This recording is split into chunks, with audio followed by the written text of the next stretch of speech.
Warm welcome to the second episode of the Inner Office. Sometimes the loudest struggles at work are the ones we never speak about.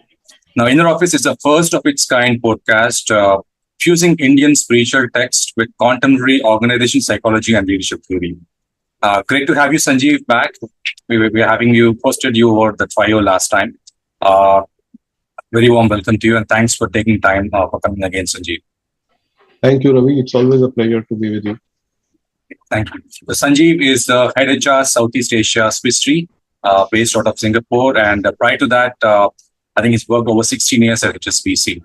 Now, interestingly, the original credits of the Inner Office should go to Sanjiv because a month ago, over a 45-minute call, he insisted on me to take a shot at the series with a warning. That's typical Sanjiv, that this should not be a one-off episode as such. So, Sanjiv, I'll try my best. So, in this particular episode, Sanjiv, there are actually more than 5 themes. So we'll try to, depending on the time, look at more than 5 as well. Let's look at the first one, the pressure to always be available, the always on culture. Here, Sanjiv, there are a couple of questions. One, talking about, is it acceptable to set boundaries for after-hours communication? And will I be seen as less committed if I don't respond immediately, Sanjiv? That's a very pertinent question, Ravi. Like you said, this is something that we can't really find enough material on. How do I guide myself on these things, right? Especially if I'm new to an organization, new to a working atmosphere. And I feel some of the answers lie inside us as to what we truly believe in, what we truly are. And I don't want to take away from the fact that we have to adapt to the environments we're in, but we also have to be true to ourselves, right?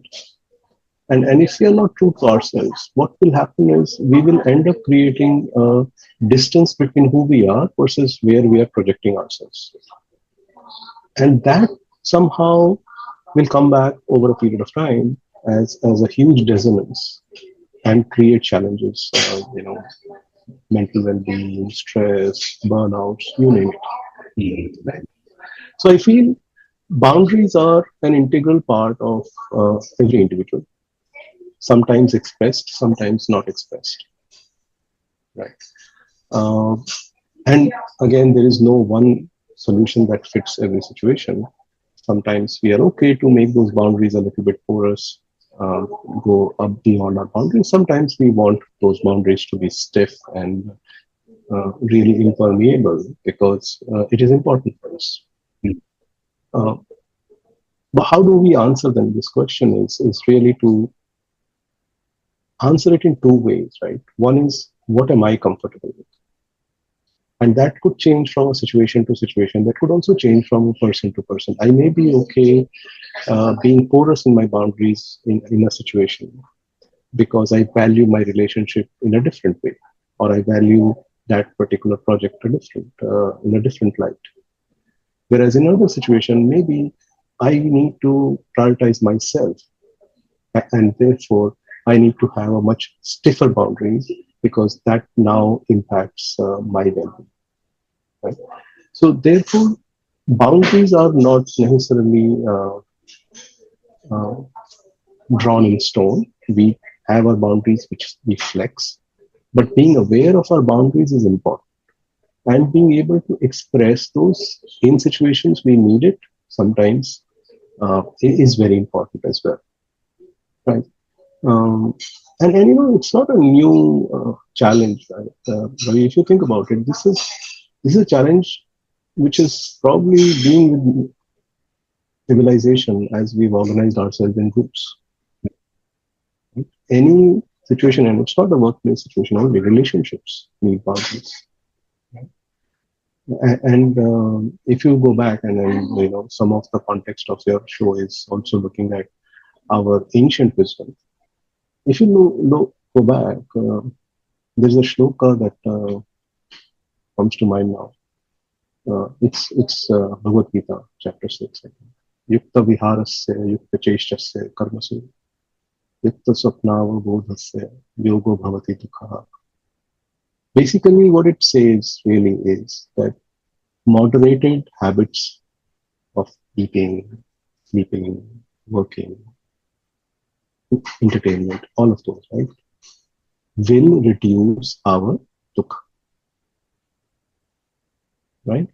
So if we are careful with our boundaries, moderate, where are we doing excessive self-management of that? If we do that in moderation across, we will avoid, mitigate, reduce our propensity to get diseases, stress, burnout, mental balance. And if you think about it, this is what yoga is. Balance. Right? So a long answer to your very small question in that sense. But I think it's a very important question to be aware of. So for anybody who's struggling with that question, my response would be, first look inside as to what is it that you're comfortable with, and then see how you can apply that boundary in your circumstances. But not having a sense of that boundary is the problem. The issue starts to happen when we don't recognize our boundaries. You may choose to go beyond your boundary or not, but understanding where a boundary is the most important first step in the process. Right. Thanks so much, Sanjeev. Very, very insightful. I think moving to the second one on the stigma of mental health struggles. The insight basically is, despite growing awareness across, mental health remains a taboo topic in many workplaces, and employees fear discrimination or judgment if they disclose their struggles, Sanjeev. So, a couple of questions around, can I discuss my mental health challenges without jeopardizing my job, and will seeking help be seen as weakness, Sanjeev? So, again, I'll answer this question in two different ways, Ravi. When I share my mental health challenges with somebody, that cannot be just anybody, right? Because there is also a space of psychological safety that is required for me to share some of the challenges which are as personal as mental health or other personal challenges. Right? We don't go around sharing our challenges with anybody and everybody. If you think about it, in office corridors, people ask, "How are you?" And I have probably not even once heard, "I'm not well." An automatic response is fine. So I tried this once, and I said, "Okay, today I'll do something different." So whenever somebody asked me, "How are you?" I said, "Not well." Right? And you should see the reaction, because people don't know what to do with that answer. They've asked the question, they don't know what to do with the answer. And a number of people were like, "What?" They couldn't believe what they heard to start with. And those who realized what I said, they didn't know what to say to me. Very few people were able to actually process that and have a conversation thereafter. So the point I'm trying to make is, we are so tuned in this behavior of ours that mental health conversations we don't bring out. And I understand there is, privacy around it. This is very sensitive. You can't really bring out with everybody. So one has to be very careful in choosing where you share this. Right? It's like if I'm having a stomachache, I will choose whom to tell. Right? I will tell somebody in my family whom I trust. I'll tell the doctor, but I'll not tell anybody and everybody else. It's the same thing. And the second part of that process is, what do I do with mental health challenges? Because half the time we don't even recognize what is it that I'm going through. Our understanding of mental health is not very high either. And we don't like to go to a doctor to understand therapists. Why should I go to a therapist, counseling, all of those pieces, right? So that's the other piece, to be, again, mindful of the fact that I'm not feeling good. And therefore, I am giving my emotions some space to exist instead of going through my life robotically. I go to the office, do whatever I'm told, whatever I'm feeling, I feel in the moment, and then I move on to the next thing. And I'm unhappy or happy. One day my boss praises me, I'm very happy. The other day my boss tells me not done, and I'm very unhappy. I come home, take out my frustration somewhere else, and then I go back to sleep. Get up in the morning, the whole cycle repeats. That's a red flag. If you see, in a lot of cultures, you're expected to take out some time and pray. Actually, that is a space for reflection, to connect with yourself, to connect with a higher power, and break that cycle of activity-focused life that we have. Right? And therefore, it's important for us to take out some time to reflect and see, where am I? What am I doing? How am I feeling about it? What will I take from this as understanding myself? Just spending time on understanding myself. A lot of times we go through life without understanding, why am I feeling angry so much? Where is this anger actually coming out of? It may be something that happened much earlier. It may be something else that's grief. It's a grief that I have not addressed, and now it is coming out as anger. Very, very common phenomenon. But we try to address anger in the moment with suppressing anger. A lot of self-help people, count 1 to 10 and all of that stuff. Okay, that treats the symptom of anger, but it doesn't deal with the root cause of where the anger is coming from. That anger is not getting away from us. You can keep suppressing it. It will keep. There is a saying somebody shared with me, and I'm very fond of it. It says the body doesn't forget. Okay, whatever we experience, the body retains. If we don't give it space, it will never go on. So when we start to give it space through reflection, it helps us look at some of our past experiences. Where is this emotion coming from? So in Hindu scriptures, this is basically samskara, patterns. Right? If we don't spend time with that, we'll not understand what are my patterns, and therefore I'll not be able to deal with them. I continue to blindly running with it. So it's a very important topic, and I think we don't have enough attention to it, which is the first important part. And then finding some safe space to deploy it. It doesn't have to be a manager. It doesn't have to be somebody at office, actually. It can be anybody I trust and who's competent in dealing with it as well. Right? So 2 parts. You go to the right person, just like if I have a stomachache, I'll go to a doctor and not necessarily a scientist, for example, to say, what should I do? Same thing. Perfect. Thanks so much for that. Again, the next one is something which is very, very common: navigating office politics without losing integrity. So office politics can be a minefield, and employees often struggle to find a balance between self-advocacy and authenticity. So a couple of questions there, Sanjiv, are: how do I engage in necessary workplace politics without compromising my values?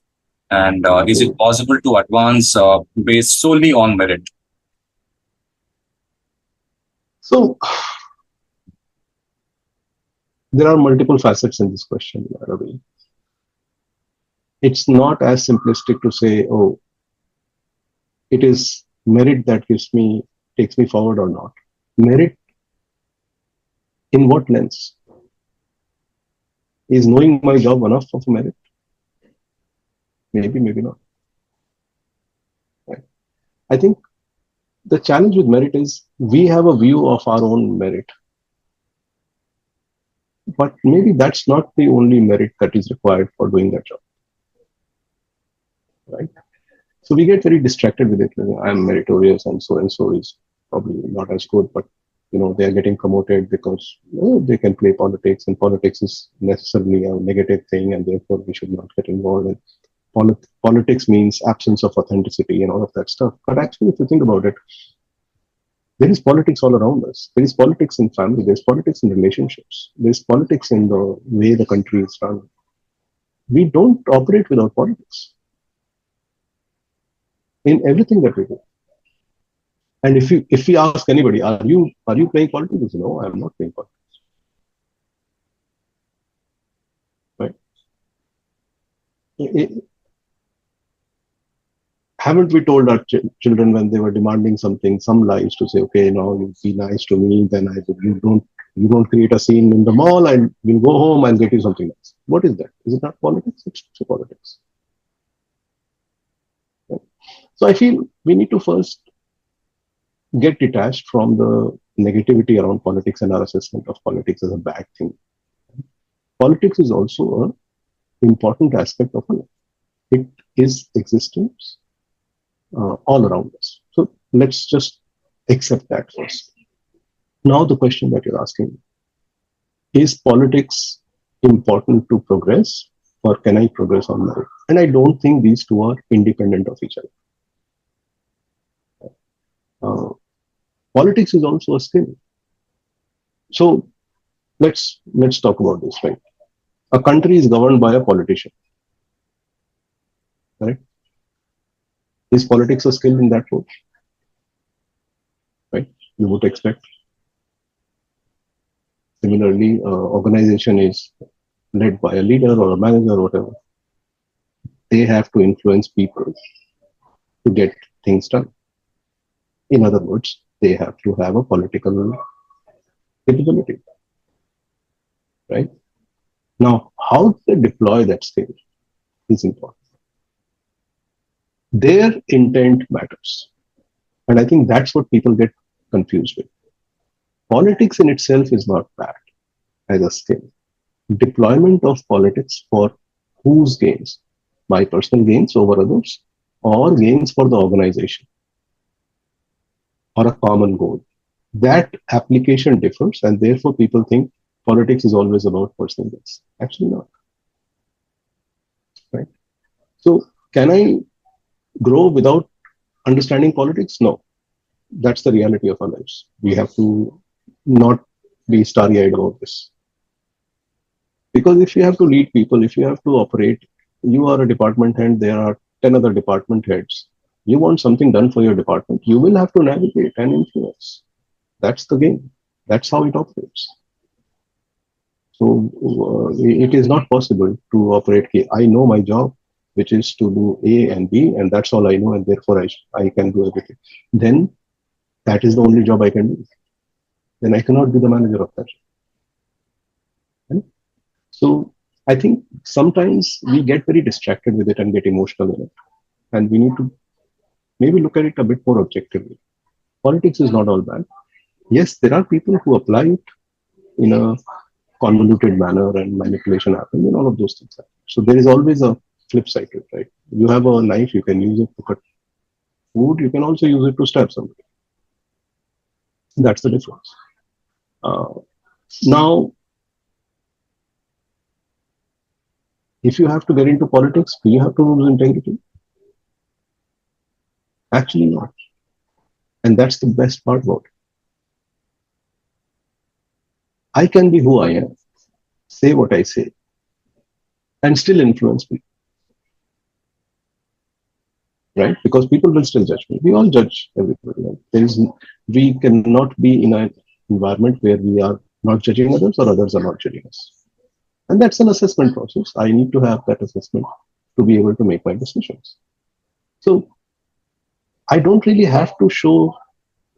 Let's take this example. Right? If I continue to play politics to gain some benefits out of this, to get brownie points as this, after a while, everybody in the office finds out that this person cannot be trusted or will not stand on their words because they will change their word as soon as they find another opportunity and all of that stuff. Right?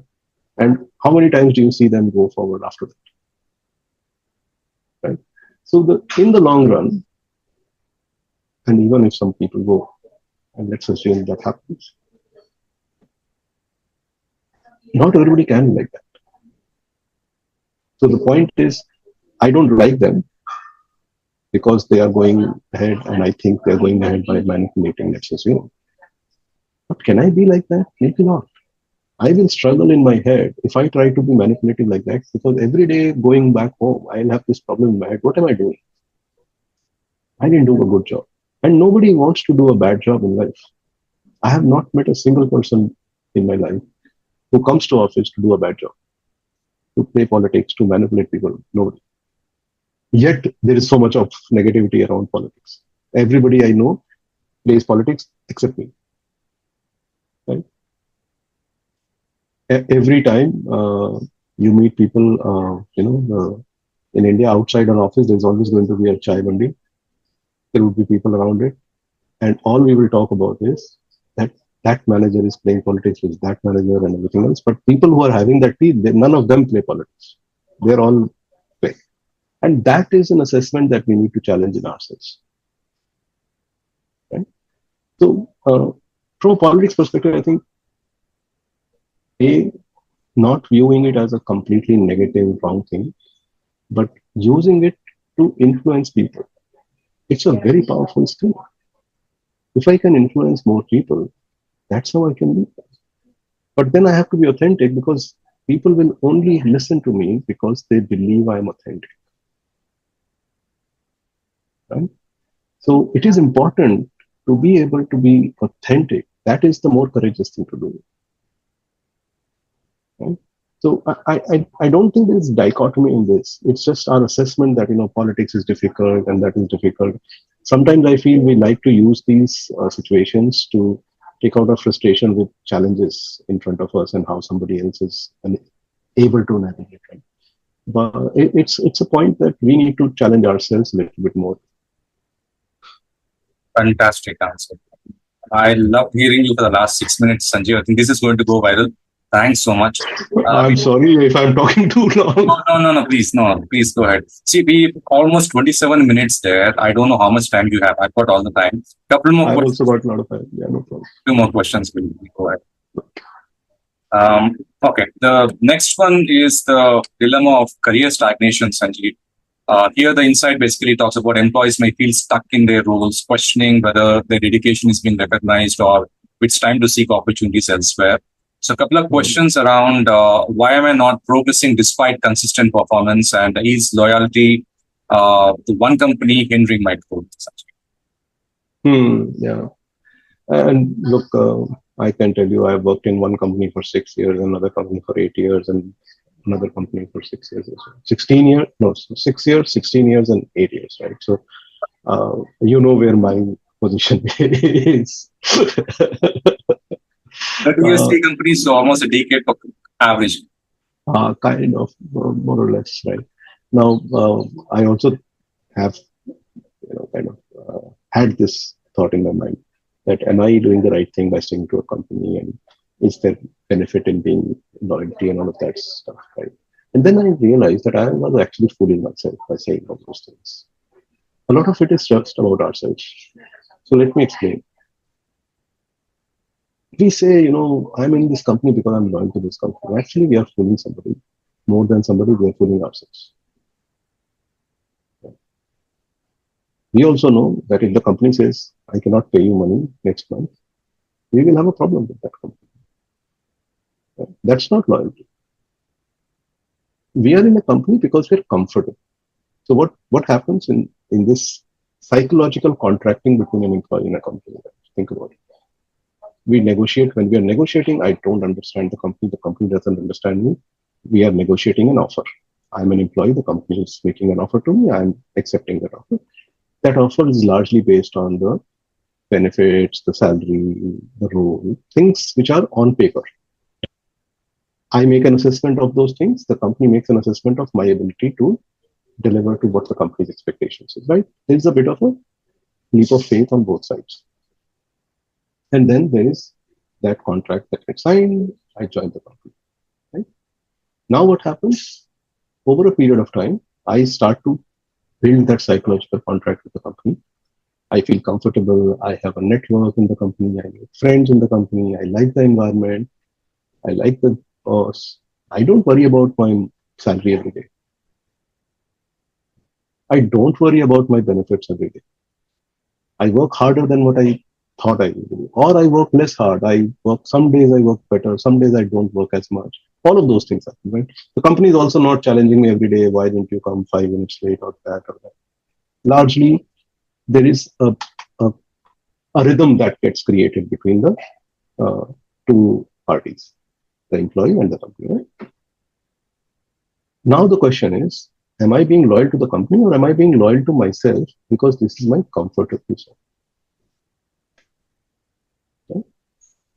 So let's stop articulating the challenge as somebody else's responsibility. Right? It's my responsibility. I'm in this company because I want to be in this company. Nobody is holding me with a chain to say you be in the company, otherwise the company will fall down. So then why do we say, oh, I am so loyal to the company is not doing this? I signed on a piece of paper, company gave me money, company gives me money for that piece of paper, and that's what I agreed for. Now, having said that, the company also wants us to go beyond what the job description is because real growth, progress, the company also wants employees to be engaged because an engaged employee will take care of the company's interest beyond what is written on the paper. That's what becomes company's culture. Right? That's why companies invest in all of that stuff. So now I'm doing extra work and I feel, okay, I'm doing that good work. Now I get rewarded. And end of the day, for some whatever reason, I don't get rewarded. Let's assume unfairly for a minute. That's true. I don't get rewarded and I'm disappointed. That's fair as well. Now I have two options.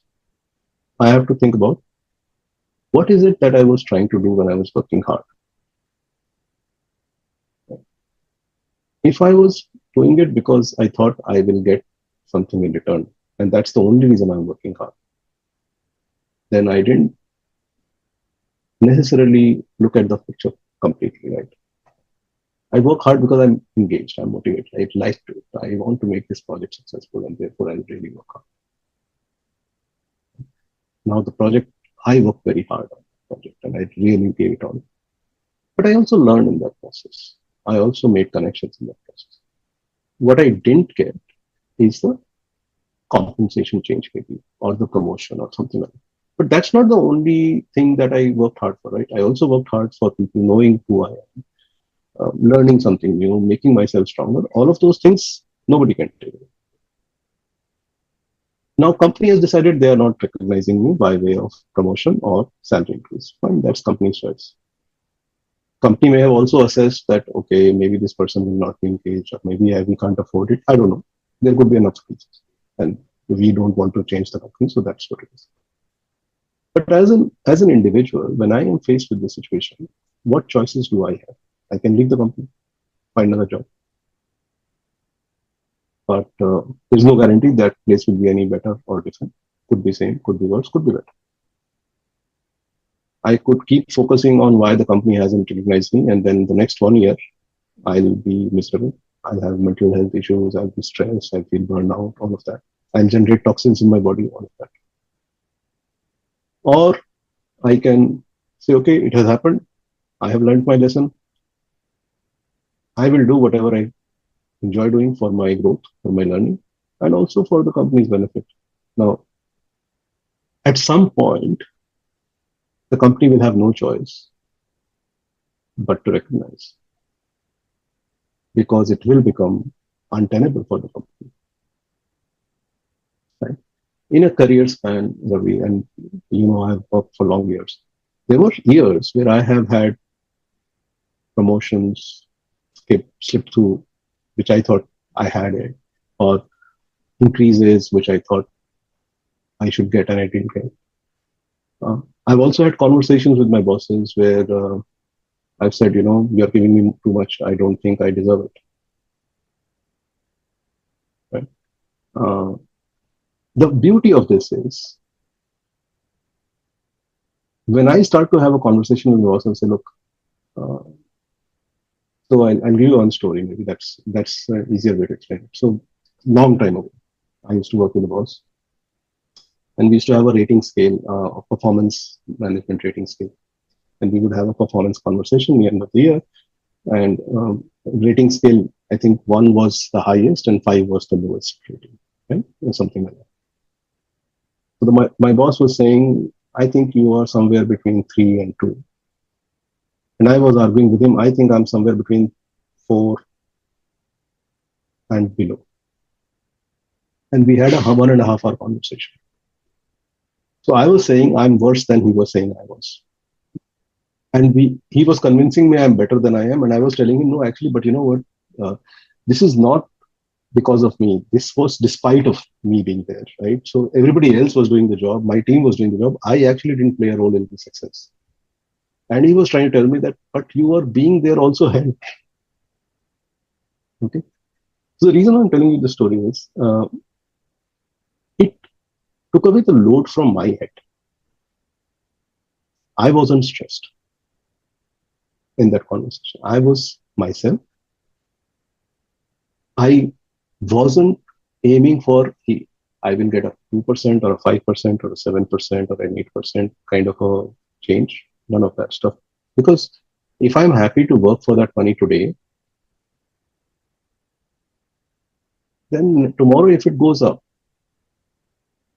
I will be disappointed it didn't go up as much as somebody else's, right? Maybe.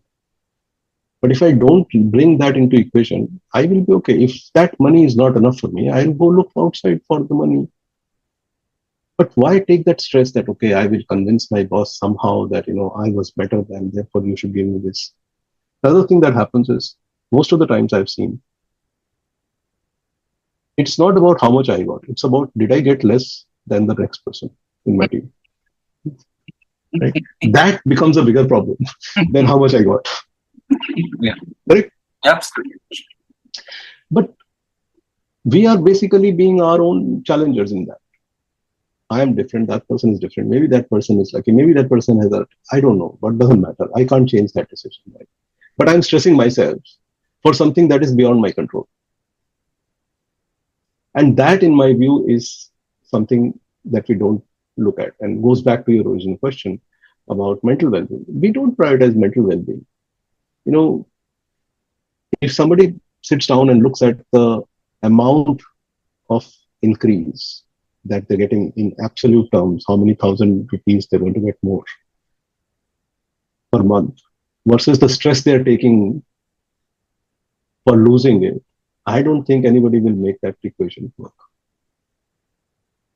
So sometimes it's, in my experience, we sometimes get too entangled into the outcomes.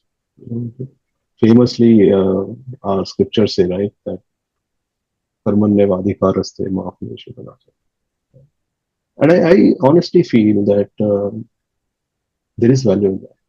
So my experience, right? I started my career in the bar as a barman. My first experience was in a hotel, Goa, Lima, those days. My second experience was barman still, Hyatt. I was probably the last person in my class, hotel management school. I got a job. I was grateful, but I didn't know how long I will keep that job. I wasn't a great performer. I was struggling. All of those things, right? But over the years, I used to also have the problem, working from one role to another, different roles. So and so gets promoted, so and so gets an award. I didn't get it. Why? Did I get it? I should have gotten it last year, but I'm only getting it now. I deserved it earlier, and it's only getting corrected. So I never celebrated any of those wins, but I always struggled with my not so spectacular years, right? And interestingly, one of my bosses early on in the hotel days flipped a switch. He showed me that actually, if you keep chasing this promotion thingy, you will always be miserable. But if you chase doing something better than what you did yesterday, every day, even if it is slightly different, slightly better, just do that. There was a time, Ravi, in that hotel, that the GM of the hotel was waiting to give me a promotion letter. I was saying, I'm busy, I'll come later. And I couldn't believe myself when I said it, because it was the same me who was very upset that, so and so got more hike and I didn't, and this and that. But Ravi Shekhar, who was my boss at the time, who flipped the switch in them, that was transformational. Which is why many years later, I'm still having a conversation with my boss. I'm actually a worse performer than you think I am. And I have not suffered because of this in the long run. Maybe I have suffered 1 year, 2 years. I'm sure I have. I cannot say I have had a stellar lucky soul. But over a year of career of 20 years, 30 years, whatever careers we have, it evens out. If you look at where you started, where you end, it pretty much evens out. And what matters at that time really is what you gain in terms of relationships, skills, experiences. It doesn't matter which, I don't remember how much hike I got. So this year or that year, what was that salary? But I remember how my boss treated me. I remember how many times we went out to that chai bandi outside and what we used to joke about, the friendships that we generated, the kind of things that we got together and did, all of that stuff. And I really wish that we can focus on that and focus a little bit lesser on the anxiety with salaries and promotions. It is important. I'm not saying we should just leave it. All I'm saying is this is something that is not controlled by us. So getting hassled with it is not changing out. Right? It's like you go to a temple, Pujari gives you a prasad. Now somebody gets an apple, somebody gets a flower. Are you going to get upset? You will go around one more chakkar and come back and say one more. See, hopefully we'll get one more. Right? That's what it is. So if we detach ourselves a little bit, we'll probably be better off, because then our work will not suffer. We will not be stressed out. Our ability to keep on growing from these experiences will not suffer. And that's the important part. The product is us. The product is nobody else but us. If I keep on sharpening myself and not get distracted by failures, I will win this eventually. Right? Nobody has ever not gotten a promotion eventually, right? But sometimes it takes longer, that's all. And sometimes it takes lesser time than you thought. I have got promoted when I didn't expect. And I have waited for years to get promoted, never got promoted also. Over the career span of many, many years, I don't think anybody can say it has been a linear experience. It goes ups and downs all the time. So how much do you let it affect you is the only thing we control. How I actually wished while listening to you that I could had listened to your advice 15 years back. I would have been maybe somewhere else. And I think that is where I love what you're saying, because the guys who are just getting into the corporate now, once they listen to this, I think they're going to have a lovely perspective, Sanjeev. Thanks so much. One more question you have time for, Sanjeev? Sure. Let's do the last. Okay. Now, this one is about the fear of being replaced by automation, Sanjeev. I think everyone's talking about AI now. So technological advancements creating anxiety about job security, and employees seek ways to adapt and remain relevant. That's the insight. So the questions are around, will my role become obsolete due to technology, and how can I future-proof my career, Sanjeev? So, okay, let's also look at it from a bit of a wider timeline. Automation is come now. Okay, let's look at last 100 years. Industrial revolution happened. People who used to work using their hands, create things, lost their livelihood. Then production shifted to assembly lines. Industries shifted to cheaper locations. China became a production line hub. All manufacturing went out of a line. Thousands of people lost their jobs after Second World War. More recently and more relevant in India, the GCC wave that came. What was that? That was services getting outsourced to cheaper locations in India for initially for cost arbitrage, and then thereafter talent pool supplied and all of that stuff happens. A lot of jobs got impacted. So change in the skill set has been there all through our development journey. Job titles, think about it. There used to be a job title, Ravi, I don't know if you would remember, maybe you are too young for that. There used to be a job title called bank tellers. We used to go to the branch with a paying slip and a check and everything, fill it on, the cashier sitting there who will make. How many such bank tellers exist now in branches? Maybe not even a quarter of those jobs exist. Right? Every 50 years, job titles change. Now you have relationship managers in banks, in branches sitting. Those days, did you ever think of a relationship manager in a branch? It was an unheard of title. Right? Financial advisor, all of those things. Those are new job titles, right? So the point I'm trying to make is, will automation impact our jobs? Absolutely certain. There is no denying. But it is not a one-way street. It's not like the automation piece will only take away jobs. It will also create newer jobs. Right? The challenge is, if I continue to do whatever I'm doing and not try to evolve my skill set, then yes, I will not be able to find another job easily. I will still be able to find it, may not be easy. Right? What we have to think about is really, what am I doing with the changing landscape? More recent example, COVID happened, hospitality industry, people got impacted like never before. Right? Everybody almost overnight lost jobs in the hospitality sector. And think about what happened after COVID. Hotels couldn't find enough people to bring back. Hotels struggled for a very long time. And I think that still continues further to find manpower back, to get people back into hotels. So everybody evolved. That means they found something else to do, right? All those people who were impacted, they were able to find something else. So we sometimes don't give ourselves enough credit of how resilient we are. We adapt. We, rather than feeling scared about it, think about all the new jobs that are going to come. Right? That's the opportunity. How many of us actually understand AI beyond ChatGPT? And asking them questions, okay, is it true on Twitter or not? That's all we do. Okay, write something for me. But how many of us actually go beyond that?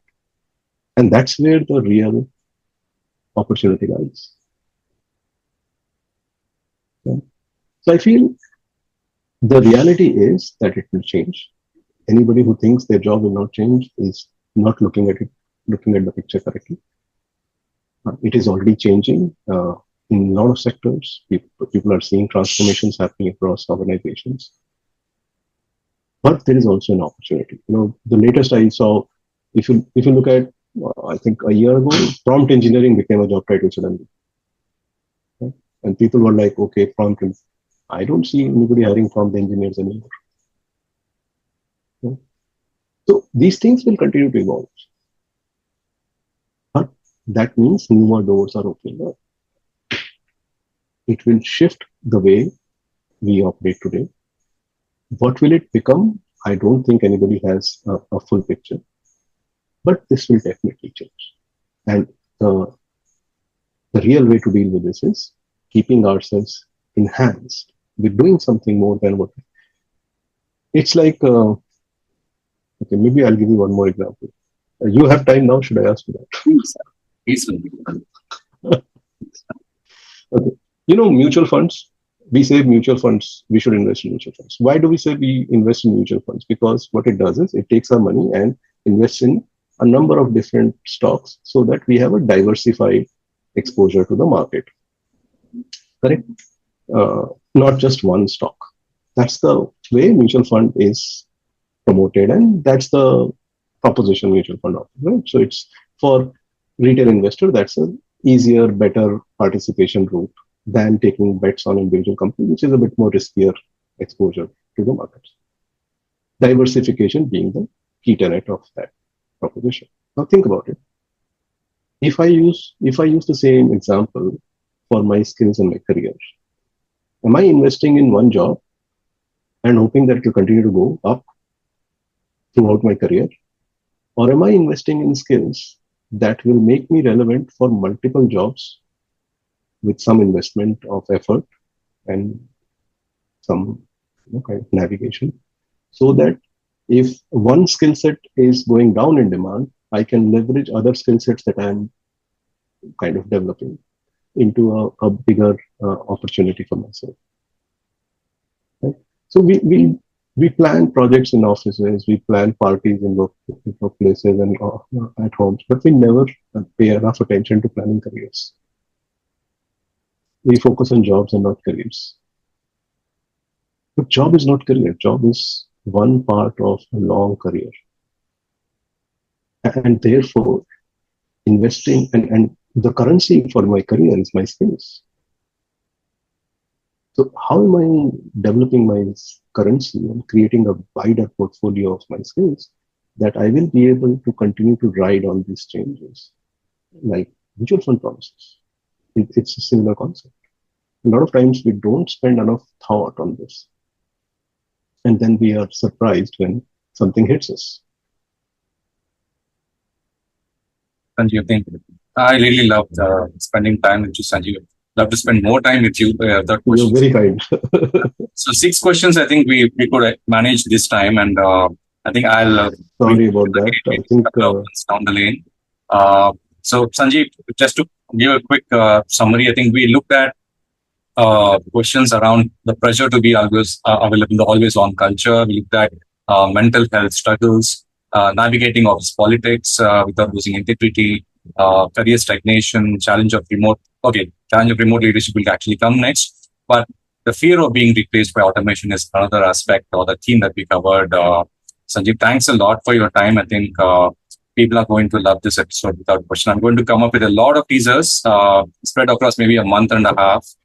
Because I personally feel that a lot of people, especially the youngsters getting into the corporates, would actually benefit a lot with your advice, Sanjiv. Thanks a lot for your time.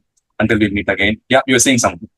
No, I was just going to say thank you. I think you're doing a good one. This is useful, like you said, especially people who are joining the workforce or are new in the workforce or still building their career up.